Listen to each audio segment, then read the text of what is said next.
નમસ્કાર વિદ્યાર્થી મિત્રો. ધોરણ 9 પાઠ 3 નૂતન વિશ્વ તરફ પ્રયાણ, એટલે કે એક નવા વિશ્વની અંદર એક નવા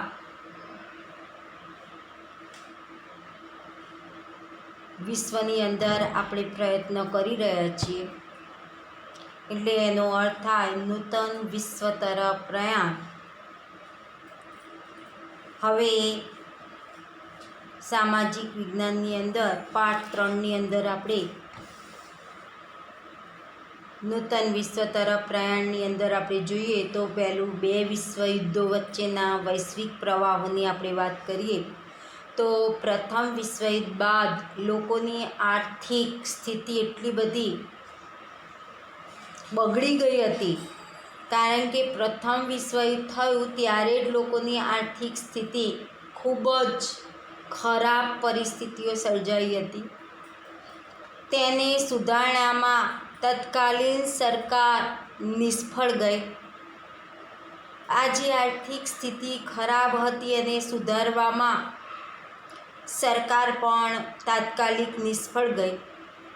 તેથી લોકોની લોકશાહીમાંથી જે વિશ્વાસ રહ્યો સયો, જે વિશ્વાસ હતો એ વિશ્વાસ શું થઈ ગયો?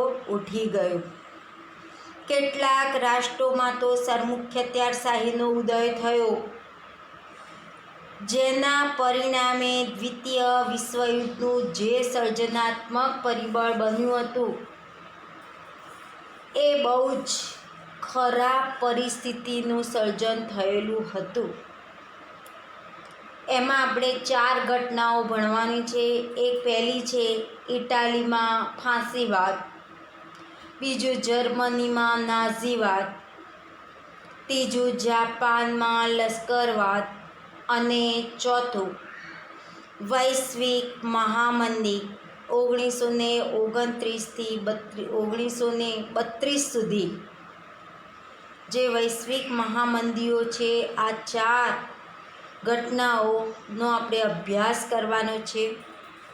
હવે એમાં આપણે પહેલું જોઈએ ઇટાલીમાં ફાંસીવાદ. તો પ્રથમ વિશ્વયુદ્ધમાં ઇટાલી વિજેતા રાષ્ટ્રના પક્ષે એ પોતે હતું. જ્યારે પ્રથમ વિશ્વયુદ્ધ થયું ત્યારે આ પ્રથમ વિશ્વયુદ્ધમાં ઇટાલી જે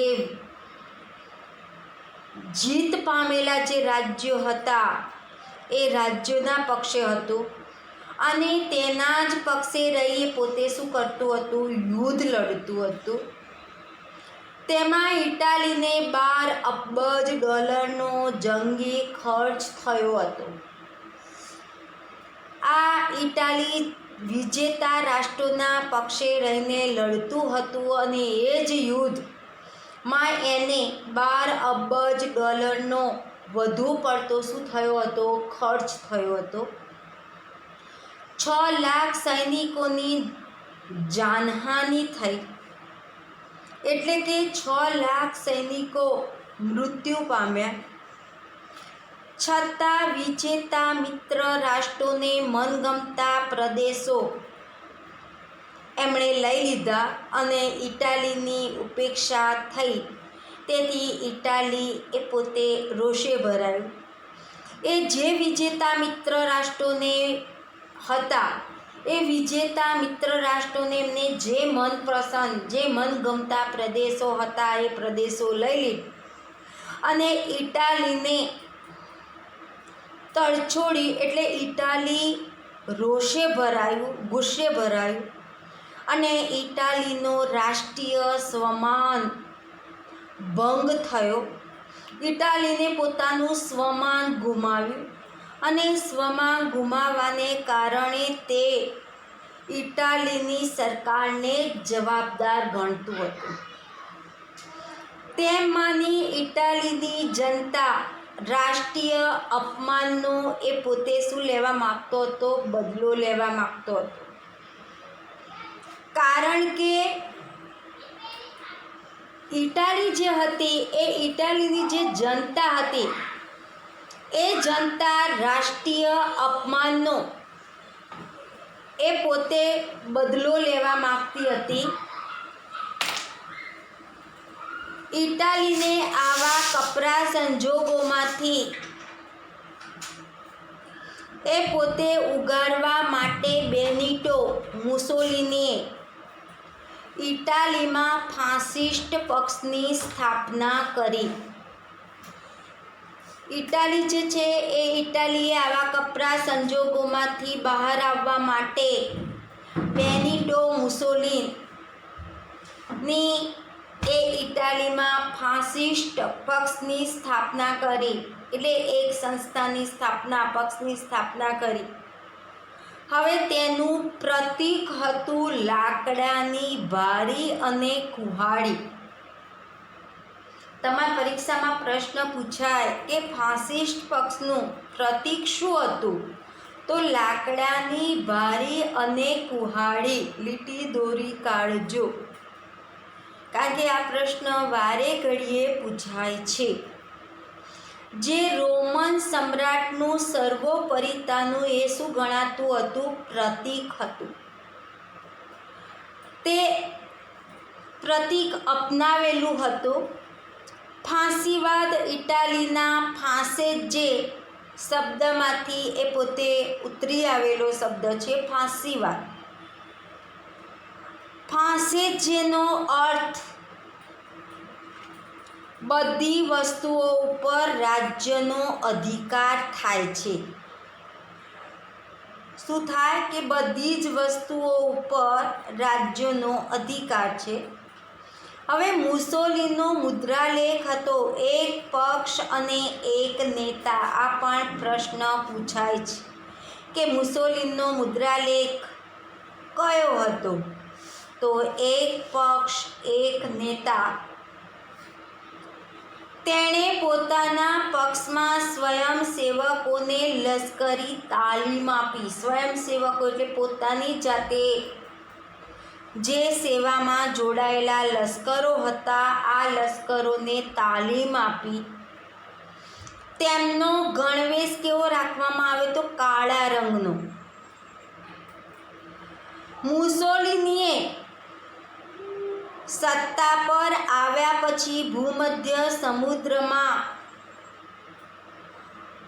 રહોડજ અને ડોડિકા નીજ ટાપુઓ તુર્કી પાસેથી શું કરી દીધા? લઈ લીધા, પડાવી લીધા. મુસોલિની સત્તા પર આવ્યો ત્યારે મુસોલિનીએ શું કર્યું કે ભૂમધ્ય સમુદ્રના જે બે ટાપુઓ હતા એ ટાપુઓ, એક તો રહોડજ અને ડોડિકાનીઝ, આ બે ટાપુઓ એ તુર્કી પાસેથી શું કરી દીધા? લઈ લીધા. 1924માં અલ્બેનિયા, એબિસિનિયા અને ફ્યુમ બંદર એણે જીતી લીધા. આટલી સફળતા મેળવ્યા પછી જે મુસોલિન હતો એ મુસોલિને રાષ્ટ્રસંઘમાંથી પોતાનો છેડો શું કરી નાખ્યો? ફાડી નાખ્યો. છેડો ફાડી નાખ્યો એટલે કે સંબંધ તોડી નાખ્યા. અને રોમ, બર્લિન, ટોક્યો એની સાથે એ પોતે જોડાયું. આમ ઇટાલી દ્વિતીય વિશ્વયુદ્ધ માટેનું એક જવાબદાર શું બની ગયું? પરિબળ બની ગયું. તો આ પહેલી વાત આપણે કરી ઇટાલીમાં ફાંસીવાદ. હવે બીજા નંબરમાં આવે છે જર્મનીમાં નાઝીવાદ. તો પ્રથમ વિશ્વયુદ્ધમાં જર્મનીની જ્યારે હાર થઈ અને હાર થવાથી તે આર્થિક રીતે નબળું પડી ગયું. તેથી પેરિસની શાંતિ પરિષદમાં વર્સેલ્સની સંધિ પર જર્મનીએ સહી કરવાની ફરજ પડી. જર્મનીને જે આર્થિક રીતે પડી ભાગવાને કારણે એને પેરિસની શાંતિ પરિષદમાં જે વર્સેલ્સની સંધિ થઈ, આ વર્સેલ્સની સંધિ પર જર્મનીને સહી કરવાની શું પડી? ફરજ પડી.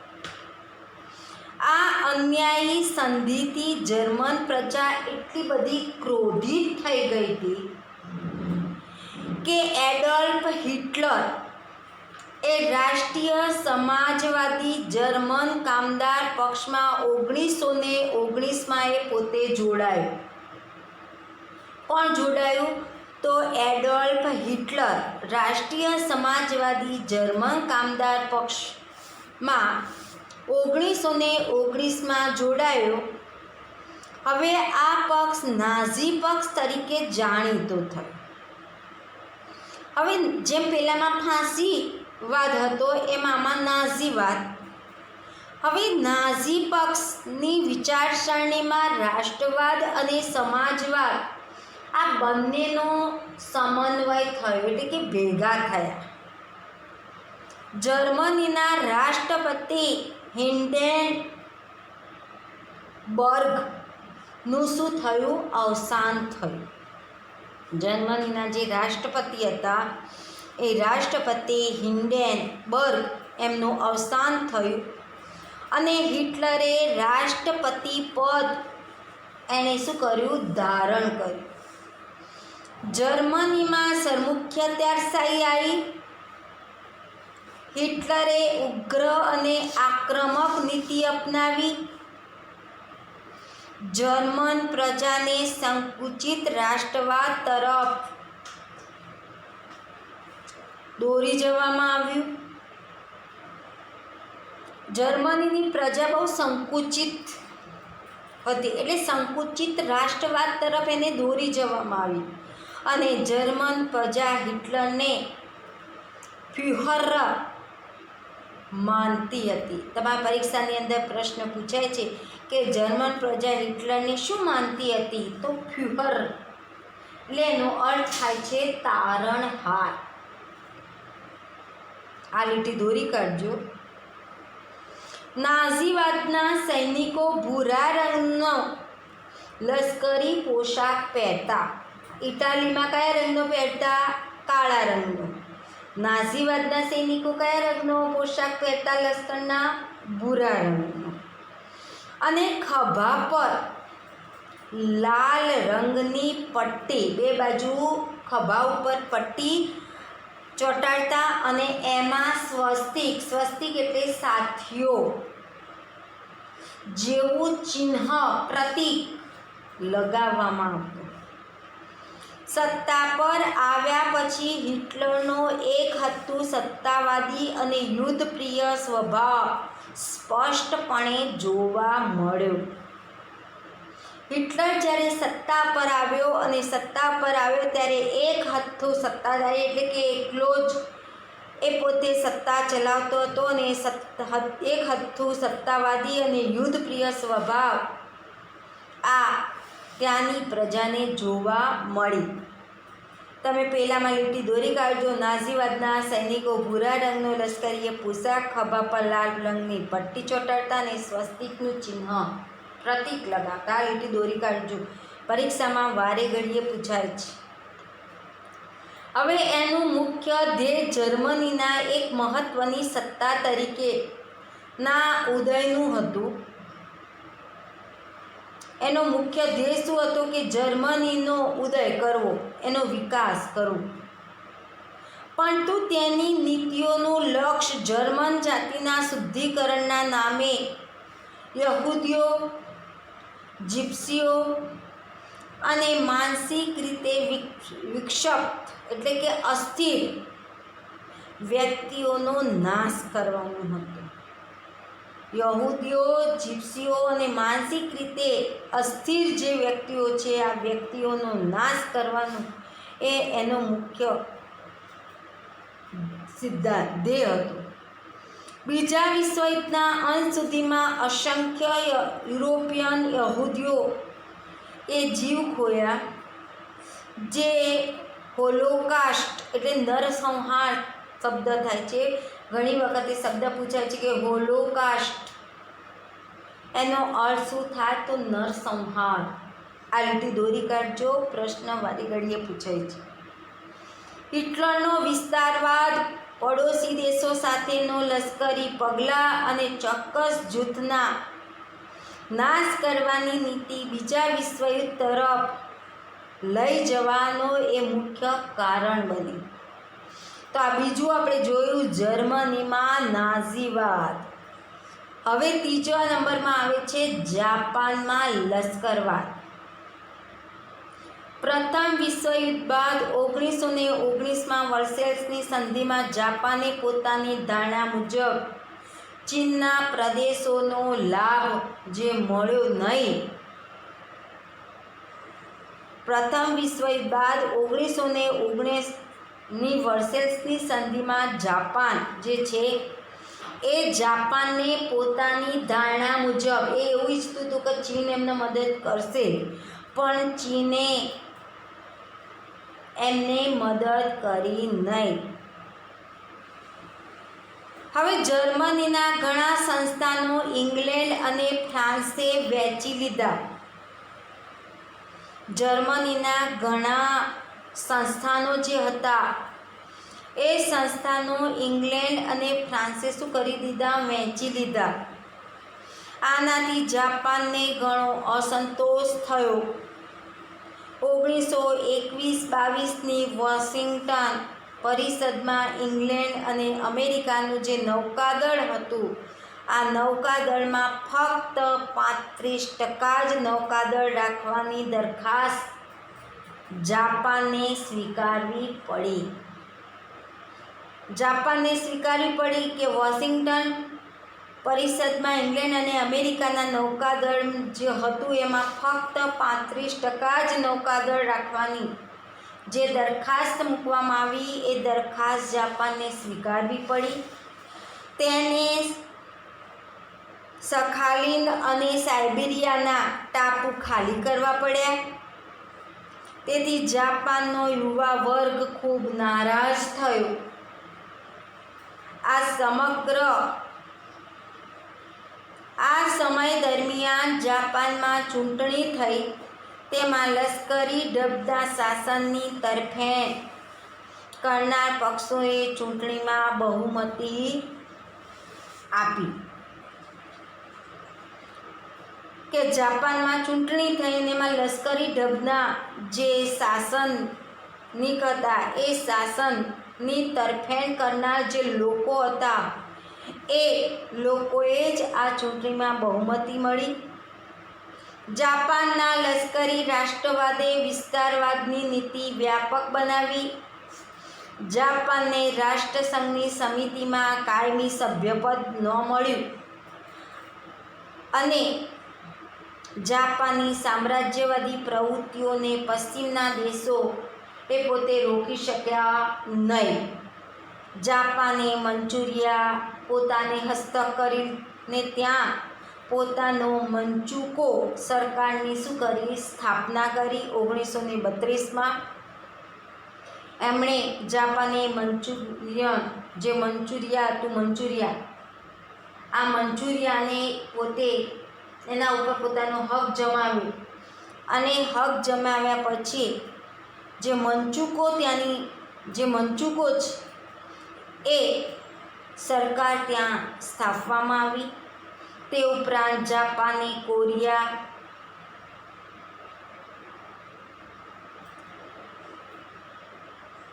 મંગોલિયા, શાન્ટુંગ અને ચીનના કેટલાક પ્રદેશો એ પોતાને હસ્તક કર્યા અને જર્મની તેમજ ઇટાલી સાથેના જે સંબંધો હતા એ સંબંધો હવે સુધારી પોતાની સામ્રાજ્યવાદનો જે દોર હતો એટલે કે જે સત્તા હતી એ સત્તા શું કરી દીધી? છૂટી મૂકી દીધી.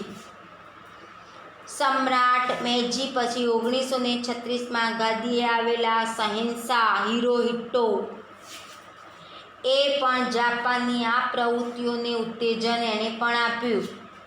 આમ જાપાને રાષ્ટ્રસંઘનો શું કરી દીધો? ત્યાગ કર્યો. હવે ચોથા નંબરમાં આવે છે વૈશ્વિક મહામંદી 1929માં. હવે યુરોપના મોટા ભાગના રાષ્ટ્રોના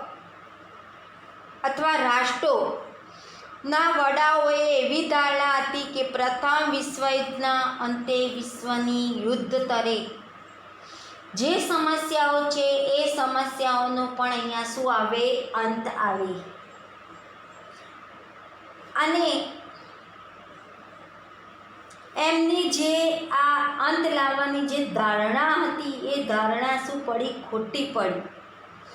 એકાએક અમેરિકાના વોલ સ્ટ્રીટનું જે શેર બજાર છે, આ શેર બજારમાં ઘણા મોટા પ્રમાણમાં શેર વેચાવા આવતા.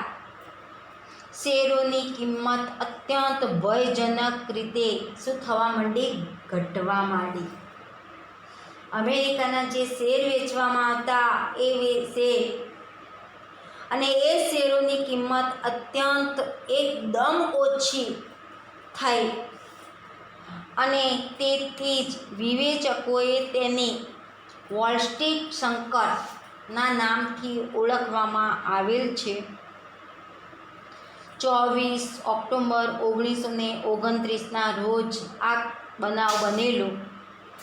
આ સમયે આ સંકટે વિશ્વભરની આર્થિક સ્થિતિને ડામાડોળ કરી મૂકી હતી. કારણ કે પરિસ્થિતિ એવી સર્જાઈ હતી અને આ આર્થિક સ્થિતિ એટલી ખરાબ બની ગઈ હતી કે એનો કોઈ ઉકેલ હતો નહીં. જેમાંથી વૈશ્વિક મહામંદીનું સર્જન થયું હતું કે આખા વિશ્વ ઉપર મહામંદી આવી ગઈ હતી. વિશ્વના મોટા ભાગના રાષ્ટ્રો આ મહામંદીના પ્રભાવ નીચે આવી ગયા હતા. ગ્રેટ બ્રિટન જેવી મહાસત્તાઓને પણ પોતાના ચલણ પાઉન્ડ સામે અનામત રૂપે રખાતા સુવર્ણના જથ્થાની નીતિ તરીકે એમને પણ મૂકવા પડ્યા હતા. એમને પણ પોતાના આ મહામંદીમાં પણ પોતાનું જે બ્રિટન છે એ બ્રિટનને પણ પોતાનું ચલણ જે પાઉન્ડ છે, આ પાઉન્ડ સામે અનામત રૂપે રખાતા સુવર્ણના જથ્થાની નીતિ એને પણ શું કરવી પડી હતી? ત્યજવી પડી હતી. તેનો પ્રભાવ વિશ્વના અન્ય રાષ્ટ્રો અને આંતરરાષ્ટ્રીય વેપાર ઉદ્યોગ ઉપર પડી. અમેરિકા જેવા સમૃદ્ધ રાષ્ટ્રો જે હતા, આ સમૃદ્ધ રાષ્ટ્રોની આર્થિક સ્થિતિ ડામાડોળ બની ગઈ. પણ કડક નિયંત્રણો એની ઉપર પણ લાવવામાં આવ્યા. વિશ્વ વેપાર ઘટીને અડધો થઈ ગયો. આમ દ્વિતીય વિશ્વયુદ્ધની રૂપરેખાનું શું થયું? સર્જન થયું. હવે ત્યાર પછી આવે છે દ્વિતીય વિશ્વયુદ્ધના પરિબળો. તમારે પ્રશ્ન પરીક્ષામાં પૂછાય છે કે દ્વિતીય વિશ્વયુદ્ધના પરિબળો જણાવો. તો આપણે પહેલું પરિબળ જોઈએ કે આટલેથી પ્રથમ વિશ્વયુદ્ધના અંતે વર્સેલ્સની સંધિમાં જ બીજા વિશ્વયુદ્ધ માટેના બીજ વવાઈ ગયા. પેરિસની શાંતિ પ્રક્રિયા અને રાષ્ટ્રોને અસંતુષ્ટ કર્યા હોવાથી ત્યારબાદ એમાં પણ જે ઘટના બની એને દ્વિતીય વિશ્વયુદ્ધ તરફ લઈ જાય છે. હવે આપણે પહેલું પરિબળ જોઈએ તો ઉગ્ર રાષ્ટ્રવાદ.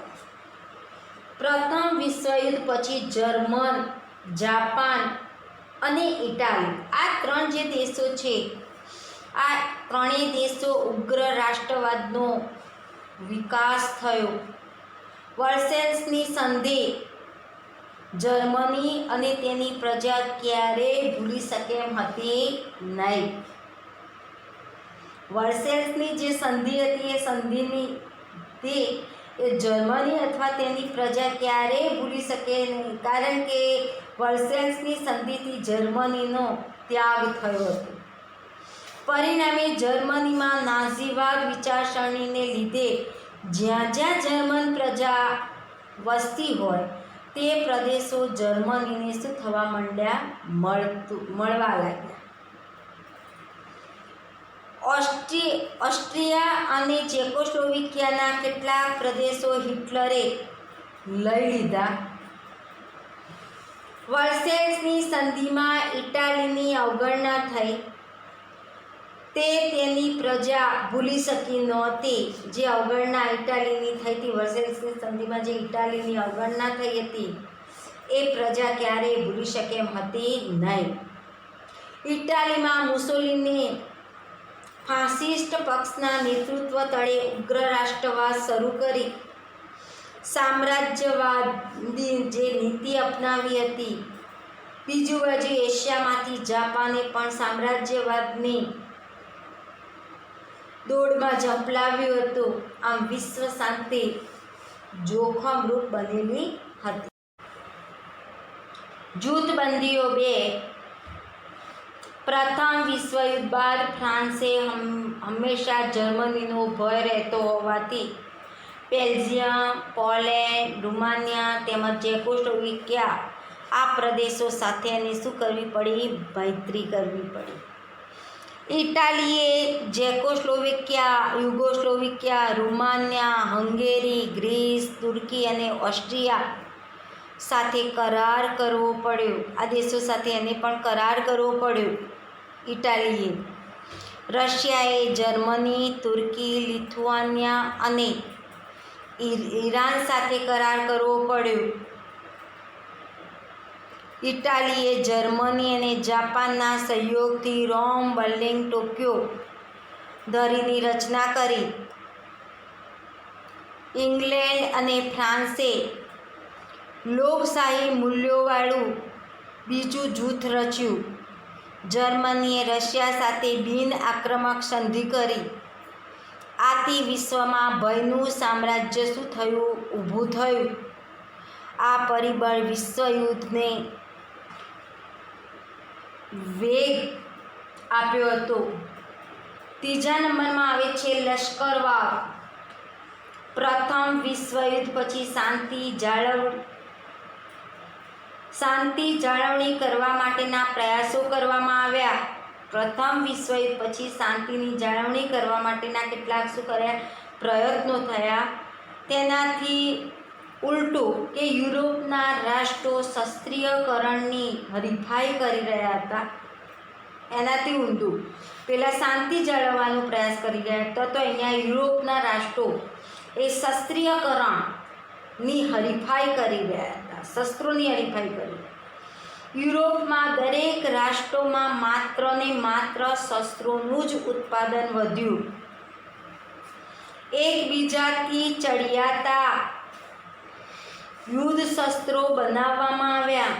એકબીજા દેશો કરતાં ચડિયાતા શસ્ત્રો બનાવવામાં આવ્યા. રશિયા, જર્મની જેવા કેટલાક રાષ્ટ્રોએ તો લશ્કરમાં ફરજિયાત તાલીમ શરૂ કરી.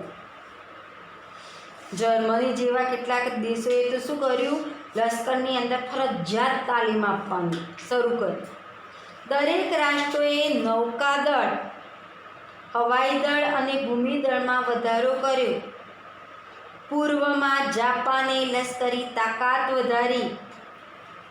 આખરે ઇંગ્લેન્ડ અને ફ્રાન્સ પણ પોતાની શસ્ત્ર સજ્જતામાં એ વધારો કરતા દ્વિતીય વિશ્વયુદ્ધના જે નગારા વાગવા લાગ્યા. નગારા વાગવા એટલે કે દ્વિતીય વિશ્વયુદ્ધના ભણકારા શરૂ થઈ ગયા. એના દ્વિતીય વિશ્વયુદ્ધ થવાના જે એધાણ છે એધાણ મળવા લાગ્યા. હવે ત્રીજા નંબરમાં આવે છે રાષ્ટ્રસંઘની નિષ્ફળતા. પ્રથમ વિશ્વયુદ્ધ બાદ વિશ્વમાં શાંતિ માટે રાષ્ટ્રસંઘની સ્થાપના કરવામાં આવી. પરંતુ રાષ્ટ્રસંઘ પાસે વિશ્વના રાષ્ટ્રો ઉપર સાર્વભૌમત્વ ધરાવતી સર્વોપરી સંસ્થાઓ છે એ સંસ્થાએ પોતે બની શકી નહીં.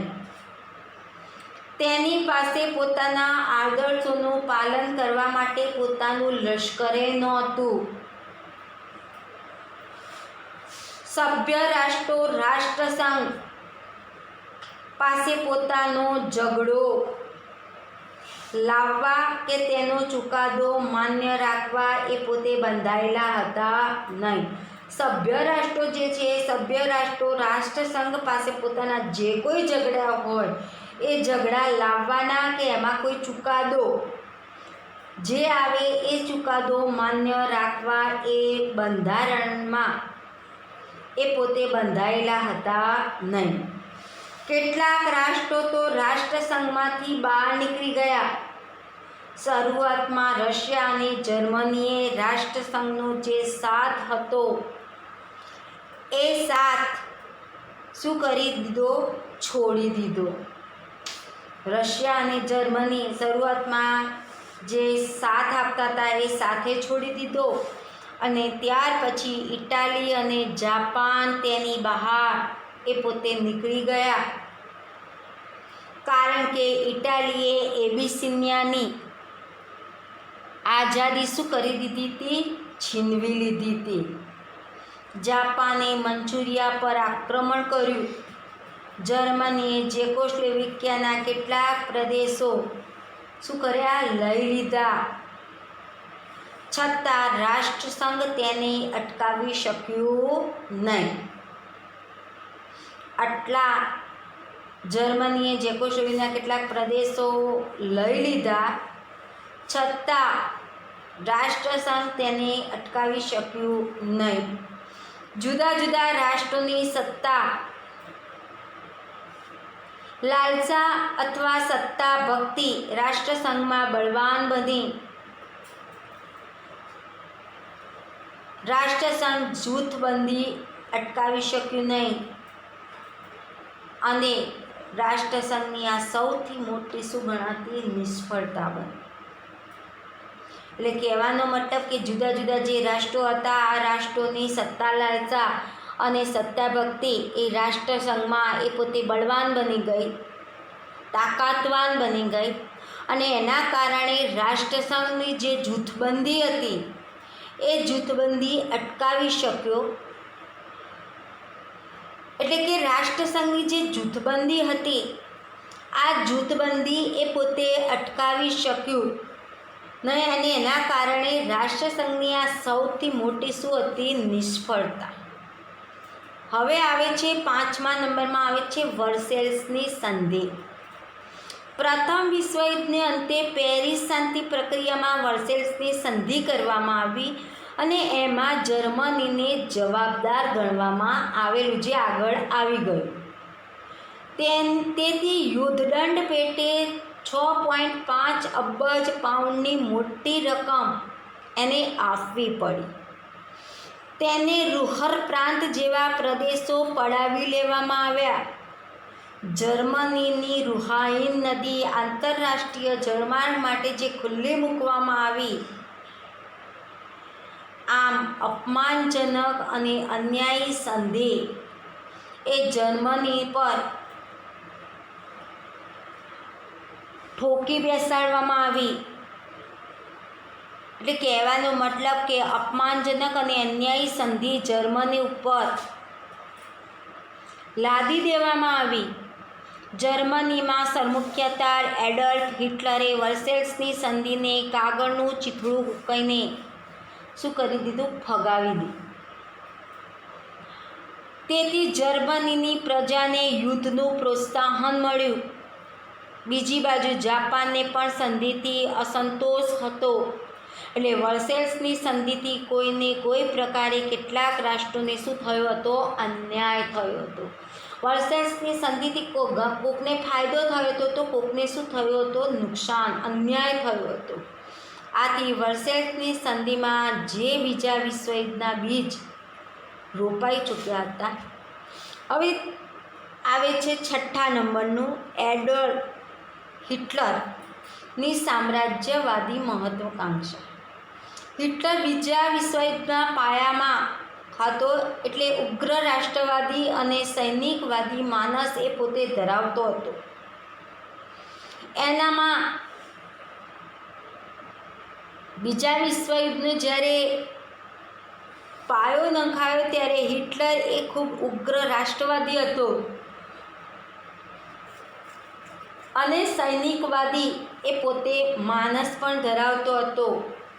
માટે તે કોઈ પણ હિસાબે જર્મનીની એકતા, સ્થિરતા અને સમૃદ્ધિ એ પોતે ચાહતો નહોતો.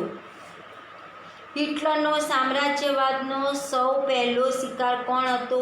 ઓસ્ટ્રિયા.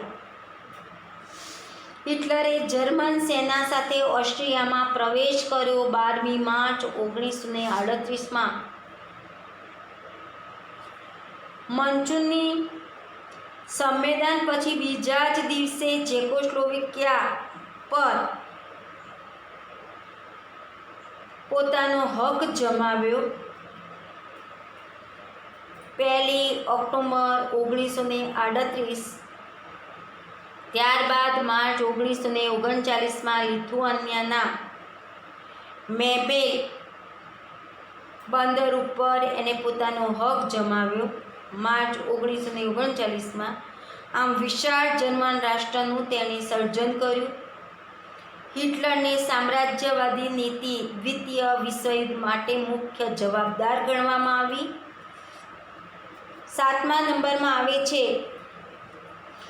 જર્મનીનું પોલેન્ડ પર આક્રમણ અને તાત્કાલિક પરિબળ. ઉપયુક્ત તમામ પરિબળોએ સમગ્ર વિશ્વને દારૂગોળામાં મોટો ઢગ પર લાવીને બેસાડી દીધું હોય એવી પરિસ્થિતિ આ જર્મનીની સર્જાઈ હતી. એક નાનકડી ચિનગારી વિશ્વમાં ભયાનક વિસ્ફોટ કરી શકે તેવી હતી અને આ ચિનગારી ચાંપવાનું કામ જર્મનીએ 7 પોલેન્ડ પર આક્રમણ કર્યું 1 સપ્ટેમ્બર 1939ની વહેલી પરોઢે. તેથી દ્વિતીય વિશ્વયુદ્ધનો અહીંયા શું થયો? પ્રારંભ થયો. બ્રિટન અને ફ્રાન્સે પણ જર્મનીના આ યુદ્ધ તાત્કાલિક બંધ કરી દેવાની ચેતવણી આપી દીધી. બ્રિટન અને ફ્રાન્સે જર્મનીને કહી દીધું કે આ જે યુદ્ધ છે એ યુદ્ધ તાત્કાલિક શું કરી દે? બંધ કરી દે. પણ જર્મનીએ તેની ઉપેક્ષા કરી, એને ગણગારી નહીં અને બ્રિટન અને ફ્રાન્સે આ યુદ્ધમાં ઝંપલાવ્યું. પરિણામે સમગ્ર વિશ્વમાં દ્વિતીય મહાયુદ્ધની જ્વાળા એ શું થઈ? ફેલાઈ. હવે ત્યાર પછી આવે છે દ્વિતીય વિશ્વયુદ્ધની રૂપરેખા. દ્વિતીય વિશ્વયુદ્ધ શરૂ થયા ફરીથી વિશ્વ 2 જૂથોમાં વહેંચાઈ ગયું. એક તરફ ઇંગ્લેન્ડ અને ફ્રાન્સની આગેવાનીવાળું મિત્ર રાષ્ટ્ર હતું. બીજી બાજુ જર્મની, ઇટાલી અને જાપાન જેવા ધરી રાષ્ટ્રોનું જૂથ હતું. આ ઉપરાંત યુદ્ધખોર માનસ ધરાવતા બીજા કેટલાક પરિબળો પણ તેમાં આવી ગયેલા હતા, તેમાં પ્રવેશેલા હતા. જ્યારે હવાઈ ટાપુઓમાં પર્લ હાર્બર ખાતે આવેલા અમેરિકન નૌકાદળ પર પણ શું કરવામાં આવ્યું હતું? આક્રમણ કરવામાં આવ્યું હતું. પરિણામે તટસ્થ નીતિ છોડી અમેરિકાએ એનો વળતો હુમલો કર્યો.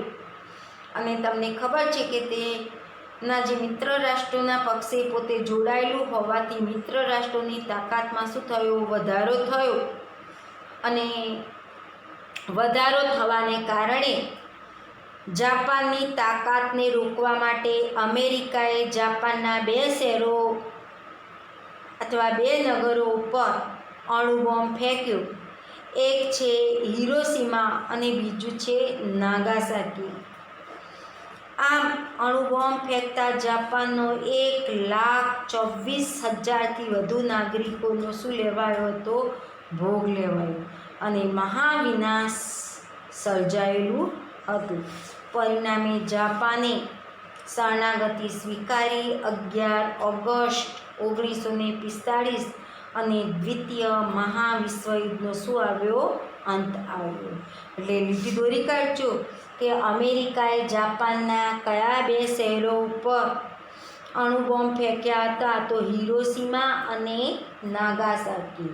એટલે આ દ્વિતીય વિશ્વયુદ્ધના પરિબળો પણ પૂછાય છે. જેમ પ્રથમ વિશ્વયુદ્ધના પરિબળો પરિણામો પૂછાય એમ દ્વિતીય વિશ્વયુદ્ધના પરિબળો પણ પૂછાય છે અને જે તમને લીટીઓ કરાવી એ પ્રશ્નો પણ વારે ઘડીએ પૂછાય છે.